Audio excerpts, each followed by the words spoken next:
तर ह्या स्पर्धेचं सर्वात महत्त्वाचं अंग म्हणजे की कमी वेळेत आम्ही जास्त गावांपर्यंत पोहोचलो.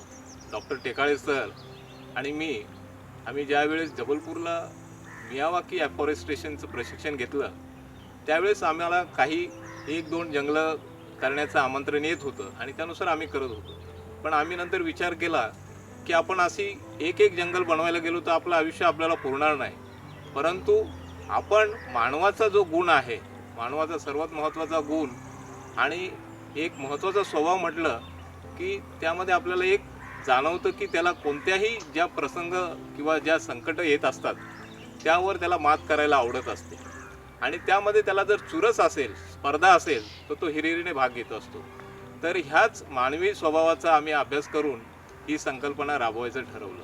कारण आपल्यासमोर असलेलं पर्यावरणाचं संकट हे सर्वांनाच माहिती आहे, परंतु त्यावर मात कशी करायची, त्यासाठी आपल्याला काहीतरी ध्येय धोरणं आखली पाहिजेत. या अनुषंगाने आम्ही संगमनेर तालुक्यामध्ये ही स्पर्धा आयोजित करण्याचं ठरवलं. आणि ज्यावेळेस स्पर्धा असं जेव्हा म्हणतो त्यावेळेस आपल्याला काहीतरी नावलौकिकाची आशा असते, आपल्या गावाचा वेगळा ठसा उमटवण्याची आशा असते. ह्या सर्व घटकांचा मेळ करून ही स्पर्धा उदयास आली आणि लोकांनी खूप मोठ्या प्रमाणात ह्याच्यामध्ये सहभाग घेतला. जवळपास 50 गावांनी एका वेळेस सहभाग घेतला. ही एक जगातील मला वाटतं पहिलीच गोष्ट असावी.